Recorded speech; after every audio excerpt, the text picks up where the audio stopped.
ஓம் நம சிவாய. சிவாய நம, வய நமசி, யநம சிவ, நம சிவாய, மசிவயன. அனைவருக்கும் வணக்கம். அடியால் சிவலோக நாயகி சித்தர் பேசுறேன். இன்னைக்கு நம்ம பார்க்கக்கூடிய தலைப்பு திருமண தடை பற்றிய காரணங்கள். அதாவது ஒரு மனுஷனுக்கு திருமணம் அப்படின்றது ரொம்ப ரொம்ப முக்கியமானதுங்க. ஒருத்தர் ஜனிக்கிறதுல இருந்து மரணிக்கிறது வரை திருமணம் அப்படின்றது மறக்க முடியாத காரணம் இல்லையா? சோ அந்த திருமணம் அப்படின்றது தடைபட்டு போகுது. அது எதனால தடைபட்டு போகுது, அதை பத்தின காரணத்தை இந்த வீடியோவில் நம்ம பார்க்க போறோம். அதாவது பொதுவா இந்த ராசி நல்லா இருக்கு, அந்த ராசி நல்லா இருக்கு, இதெல்லாம் சொல்றது கோச்சார பலன்கள். அது திருமணத்திற்கு சூட்டபிள் ஆகாது. திருமணம்னு எடுத்துக்கிட்டோம் அப்படின்னா ஃபர்ஸ்ட் லக்னம் பேசிக்கா வச்சுக்கணும். ஒருத்தருக்கு, ஒரு தனிப்பட்ட மனிதருக்கு லக்னம்ன்றது உயிர், ராசின்றது உடல், லக்னம்ன்றது உயிர். நான் ஏற்கனவே சொன்ன மாதிரி லக்னம் தான் 65% பேசும், மிச்சம் 35% தான் ராசின்றது பேசும். இந்த திருமணத்தின்றது சுயமா நம்ம பார்க்கறது இல்லையா? சோ இந்த ஒருத்தருக்கு தனுசு லக்னம் எடுத்துக்குவோம். ஃபார் எக்ஸாம்பிள் தனுசு லக்னம். அந்த தனுசு லக்னம்க்கு லக்னாதிபதி யாரு? குரு பகவான். அந்த குரு பகவான் நீச்சமாகாம இருக்கணும்.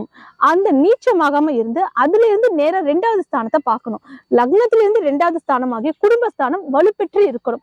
அந்த பாவ கிரகங்களாகிய கேது, ராகு, செவ்வாய், சனி இந்த மாதிரி கிரகங்கள் இருக்கக்கூடாது. அதே மாதிரி லக்னத்துல இருந்து 7வது இடமாகிய கலத்திரஸ்தானத்தை பார்க்க வேண்டும். அதாவது கலத்திரஸ்தானம் என்பது ஆண் ஜாதகமாக இருந்தால் பெண்ணையும், பெண் ஜாதகமாக இருந்தால் ஆணையும் குறிக்கக்கூடிய ஸ்தானம் கலத்திரஸ்தானம் சொல்றாங்க. அந்த கலத்திரஸ்தானம் சுத்தமா இருக்கணும். ஒருவேளை அந்த ஸ்தானத்துல ராகு, கேது, செவ்வாய், சனி இந்த மாதிரி ஏதாவது பாவ கிரகங்கள் இருந்துச்சு அப்படின்னா திருமணம் விரைவில் நடைபெறாது. அது போக 9வது ஸ்தானமாகிய பாக்கியஸ்தானமும் சுத்தமா இருக்கணும். அதே மாதிரி 12வது ஸ்தானமாகிய விரயஸ்தானத்திலையும் எந்த ஒரு பாவ கிரகங்களும் இருக்கக்கூடாது. இந்த மாதிரி இந்த 4 ஸ்தானங்கள் கரெக்டா இருந்தா மட்டும்தான் திருமணம் விரைவில் கைகூடும். அப்படி இல்லைன்னா ஏதாவது ஒரு காரணத்தால திருமணம் தடைபட்டே போகும் தவிர விரைவில் கைகூடாது. அது மட்டும் இல்லாமல் அப்படியே திருமணம் கைகூடி வந்தாலும் தவறாக மனம் முடியும் தவிர அது ரொம்ப நாள் நினைச்சு நிற்காது. ஸோ ஃபர்ஸ்ட் நம்ம லக்னத்தை எடுத்துக்கலாம். லக்னம் தனுசு லக்னம்னு சொன்னேன். அந்த லக்னாதிபதி நீச்சம் பெற்றிருக்க கூடாது. லக்னாதிபதி யாரு? தனுசு லக்னத்துக்கு அதிபதி குரு பகவான். அந்த குரு பகவான் தனுசுலேயே ஆட்சியா இருக்கலாம், இல்ல மீனத்தில் இருக்கலாம் ஆட்சியா. ஒருவேளை மகரத்தில் நீச்சமா இருந்தா சுப பலன்களை தர மாட்டார். இதே இது மற்ற கிரகங்கள் குரு பார்வை இருக்கணும். 9வது இடமாகிய பாக்கியஸ்தானத்துல இருக்கலாம், இல்லது 11வது ஸ்தானமாகிய லாபஸ்தானத்திலையும் இருக்கலாம். ஆனால் நீச்சம் பெறக்கூடாது. ராகு கேதுவின் பார்வை அதன் மேல் படக்கூடாது. அப்படி இருந்துச்சுன்னா திருமண தடை கண்டிப்பாக ஏற்படும். அதே மாதிரி லக்னத்திலிருந்து 2, 4, 7, 8, 12 இந்த ஸ்தானங்கள்ல செவ்வாய் பகவான் இருக்கக்கூடாது. அப்படி அந்த செவ்வாய் பகவான் இருந்தாலோ, அந்த செவ்வாய் பகவானுக்கு ராகு கேதுவின் பார்வை விழுந்தாலோ அது கலத்திர தோஷம்னு சொல்றாங்க. அந்த தோஷம் இருக்கிறதுனால திருமணம் தடைபட்டே போகும். அப்படி இல்லை விவாகரத்தில் போய் முடியும். இது அதே மாதிரி லக்னத்திலிருந்து 7வது இடம் ஆகிய கலத்திரஸ்தானம்ன்றது ரொம்ப முக்கியமான ஸ்தானம். இந்த திருமணத்திற்கு கலத்திரஸ்தானம் தான் மெயின். அந்த ஸ்தானத்துல ராகு கேது இருந்தால் திருமணம்ன்றது கை கூடாது. லக்னத்துல ராகு இருந்தா கலத்திரத்துல கேது இருப்பாங்க. இதே லக்னத்துல கேது இருந்தா கலத்திரத்துல ராகு இருப்பாங்க. ராகுல இருந்து கரெக்டா எண்ணி பார்த்தா 7வது ஸ்தானத்துல கேதுவும், கேதுல இருந்து கரெக்டா 7வது ஸ்தானத்துல ராகுவும் இருப்பாங்க. ராகு கேது சேர்ந்து இருக்க மாட்டாங்க. இது மட்டும் ஒரு ஃபர்ஸ்ட் பேசிக்கா நம்ம எடுத்துக்கலாம். ஆனா அது போக கலத்திர ஸ்தானத்தை போக 8வது ஸ்தானமாகிய ஆயுள் ஸ்தானத்திலும் பாவ கிரகங்கள் இருக்கக்கூடாது. 12வது ஸ்தானமாகிய விரயஸ்தானத்திலும் இருக்கக்கூடாது. 12வது ஸ்தானம்ன்றது விரயஸ்தானம். ஒரு கட்டம் வரைக்கும் இருக்கும், அதுக்கப்புறமா அது பிரிஞ்சிருவாங்க. ஸோ எத்தனை பேருக்கு டிவோர்ஸ் ஆகுது? அதெல்லாம் 12வது ராசியா இருக்கிறது தாங்க. இந்த 12வது ஸ்தானமாகிய விரயஸ்தானத்தில் பாவ கிரகங்கள் இருந்தா அந்த திருமணம் நிலைச்சு நிற்காது. ஸோ இது எதனால இந்த மாதிரி ராகு கேது தான் முக்கிய காரணங்கள். சரியா? ஸோ இந்த ராகு கேது ஃபர்ஸ்ட் ரிலீஃப் பண்ணணும். அதே மாதிரி செவ்வாய் சனி சேர்க்கை இருக்கக்கூடாது. லக்னாதிபதி 6, 8, 12 மறையக்கூடாது.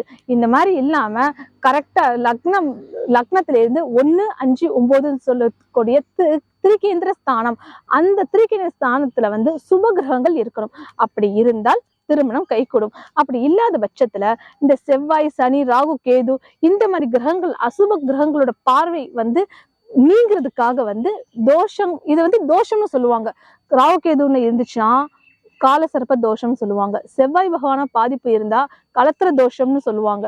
சனீஸ்வர பகவான் இருந்தா அது ஆயுள் தோஷம்னு சொல்லுவாங்க. ஸோ இந்த மாதிரி ஏகப்பட்ட தோஷங்கள் இருக்குங்க. இந்த தோஷங்களை வந்து முறையா ரிலீஃப் பண்ணணும். இது முறையா அது ரிலீஃப் பண்ணா மட்டும்தான் திருமணம் கை கொடுக்கும். இல்லைன்னா எக்காரணத்துக்கு ஒண்ணு திருமணம் நிலைச்சு நிற்காது.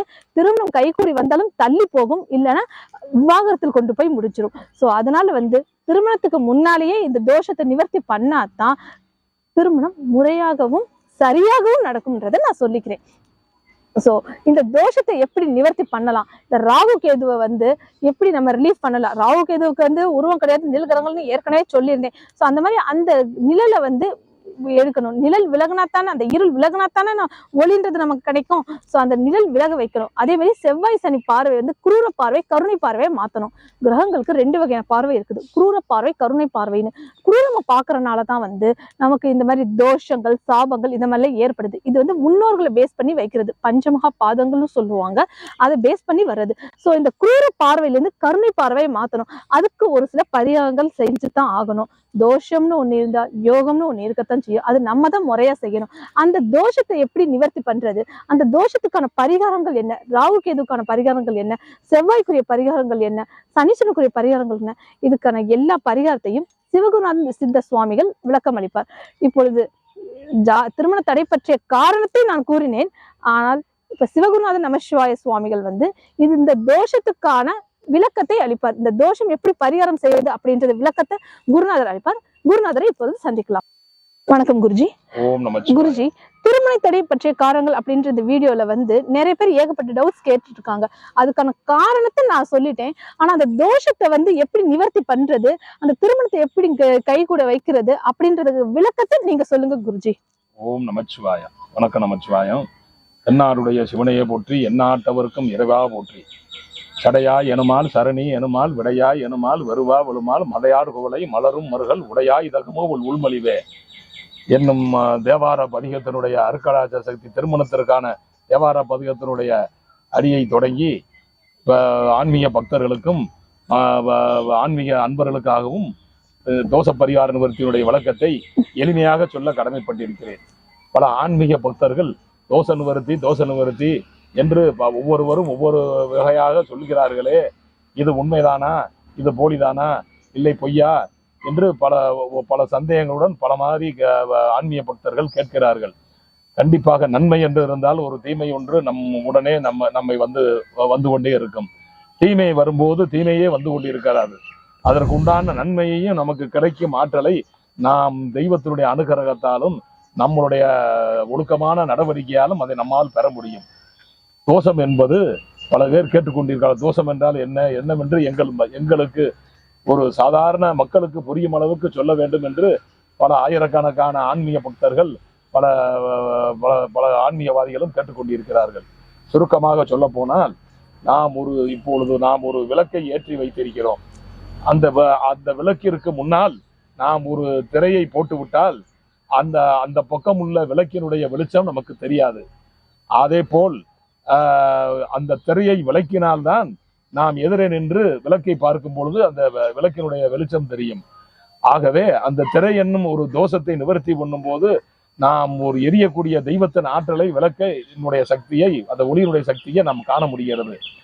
அதுபோல் இப்பொழுது மழை வருகிறது. நாம் நினையாமல் நம் உடம்பு நினையாமல் வீடு போய் சேர வேண்டும். அதற்கு என்ன செய்வது? ஒரு குடையை பிடிக்கிறோம். குடையை பிடித்து கொண்டு நாம் நினையாமல் வீடு போய் நல்லபடியான முறையில சேர்ந்து விடுகிறோம். அதே போல் குடையை பிடித்தால் நாம் மலையில இணையாமல் செல்வது போல் இந்த தோஷத்தை நிவர்த்தி செய்தால் நம் வாழ்க்கையில் எந்த ஒரு மனக்கசப்பும் இல்லாமல் நம்முடைய வாழ்க்கை நல்லபடியான முறையிலே ஒரு ஆன்மீகமான முறையிலே ஒரு வலிமையான முறையிலே செல்லும் என்பது தத்துவம். அதே போல் ஒரு எலக்ட்ரிக் வேலை செய்பவர் ஒரு எலக்ட்ரிக் வேலை செய்து கொண்டிருக்கிறார். கரண்டிலே வேலை செய்யும் பொழுது அவர் கையிலே கையுறை அணிந்து கொள்கிறார். கையுறை அணிந்து கொள்ளும் பொழுது அது எலக்ட்ரிக் ஷாக் அடித்தாலும் நமக்கு அதை வேலை செய்வதற்கு அந்த பாதிப்பு ஏற்படுவதில்லை. அதுபோன்று நாம் எப்படி எலக்ட்ரிக் வேலை செய்பவர் அந்த கரண்டினுடைய ஆபத்திலிருந்து தப்பிப்பதற்கு கையுறை அணிந்து வேலை செய்கிறாரோ, அதுபோல் நாம் செய்யக்கூடிய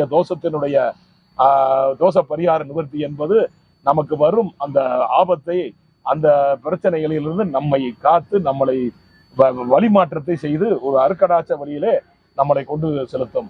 ஆகவே தோஷ நிவர்த்தி என்பது மக்கள் அனைவருக்கும் எளிமையானவருக்கும் புரியும்படி சிறிய விளக்கங்களை நான் சொல்லி இருக்கிறேன். மற்றபடி ஜாதக ரீதியாக தோஷம் என்பது என்னுடைய அடியனுடைய சீடர் சர்க்குரு நாயகி சிவலோக நாயகி சாமிகள் சொன்னது போல் ஒவ்வொரு தோஷமும் கண்டிப்பாக ஜாதக ரீதியாக முறையாக ஜாதகம் சரியான முறையில் எழுதி அதை நாம் தேவப்பிரசன்னம் போடும்போது அதை கணிக்கும் போது அனைத்து தோஷ பிரச்சனைகளும் அதில் உள்ள நன்மை தீமை தெரிந்துவிடும். அப்படி தெரியும் போது அதில் பிரச்சனை இருக்கு. இன்றைய காலகட்டத்திலே ஆண்களுக்கு பெண் வரன் கிடைப்பதும் பெண்களுக்கு ஆண் வரன் கிடைப்பதும் மிகவும் அரிதாக இருக்கிறது. ஆணுக்கு ஒரு தகுதி இருந்தும் 40 வயது 35 வயது 50 வயது கூட திருமணம் செய்யாமல் பெண் அதற்கு ஒரு ஆண் நல்ல திறமையாகவும் நல்ல ஆற்றலாகவும் இருக்கும் ஆணுக்கு ஒரு நல்ல அதற்கு அமைப்பார் போல் பெண் கிடைப்பது சிரமமாக இருக்கிறது. பெண் அறிவும் ஆற்றலும் ஞானமும் இருக்கும் பெண்ணுக்கு அதற்கு தகுந்தாற் போல் ஒரு ஆண் வரன் நல்லபடியான முறையிலே அமைவதற்கும் இந்த காலகட்டத்திலே மிகவும் சிரமமாக இருக்கிறது. ஆகவே அவர்களுக்கு வயது முதிர்ச்சி ஏற்பட்டு விடுகிறது.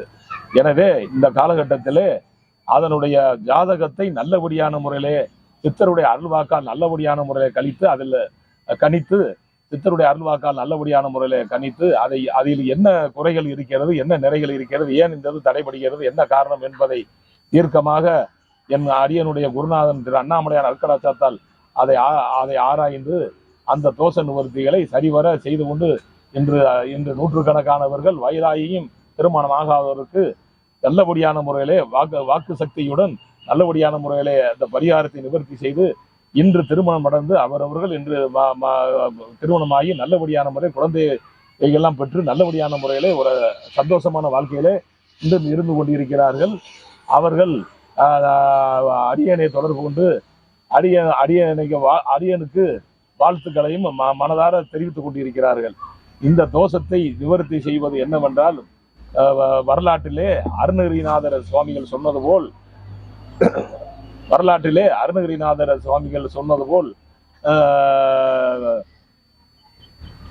ஓடிக்கிட்டு இருக்கா இல்ல நீங்க கட் பண்ணுங்க, திருப்பி அதுல ஜாயின் பண்ணுங்க. நீங்க எங்கிட்ட வந்தோன்னு நான் ஸ்டக் ஆயிட்டேன். நீங்க நின்னாதே நீங்க சார் வந்தீங்க ஸ்டக் ஆனதெல்லாம் எடிட் பண்ணிருக்கேன். அதான் ஒரு பார்த்து இந்த கலியுக காலத்திலே நம்மளுடைய முன்னாள் கலியுக காலத்திலே வாழ்ந்த மகான் அருணகிரிநாத சுவாமிகள் சொன்னது போல் என் செயலாவது யாதொன்றும் இல்லை தெய்வமே இனி உன் செயலே இனி உணரப்பெற்றேன்.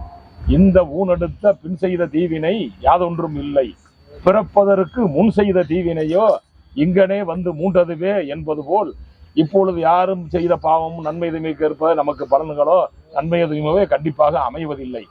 நாம் செய்த முற்புறவினுடைய நமது முன்னோர்களுடைய நன்மை தீமைகளுக்கு ஏற்படுத்துறவாறு அந்தந்த பரம்பரையுடைய வம்சங்களிலே திருமண தடை, குழந்தை பாக்கியம் இல்லாமை, அதாவது நோய்வாய்ப்படுதல், ஆயுள் பலன் குறைவு, இந்த மாதிரி பல கஷ்டங்கள் நமக்கு ஏற்படுகிறது. அதை அவரவர்களுக்கு ஜாதகத்தின் மூலம் நல்லபடியான முறையிலே தெய்வத்தினுடைய திரு அண்ணாமலையானுடைய அரியனுடைய குருநாதர் போகர் சித்தருடைய இடைக்காடல் சித்தர் ஸ்ரீ பாம்பாட்டி சித்தருடைய அருக்கடகத்தால் தேவப்பிரசன்னம் மூலம் அறிந்து சரியான முறையிலே அதற்கு உண்டான பரிகார பலனை அடியேன் இதுவரை 20 வருடங்களாக இந்த பெரும் சிவத்தொண்டை நல்லபடியான முறையிலே என் குருநாதர் வாக்கின்படி அடியேன் செய்து கொண்டு இன்று நூற்றுக்கணக்கானவர்கள் வயதாயும் இருந்தவர்கள் இன்று திருமணமாகி நல்லபடியான முறையில் குடும்பம் அமைந்து நல்லபடியான வாழ்க்கை வாழ்ந்து இன்று சந்தோஷமாக இருக்கிறார்கள். ஆகவே ஜாதகத்தில் உள்ள தோஷம் என்பது கண்டிப்பாக அதில் வாழ்க்கையின் தத்துவத்திற்கு உகந்ததே.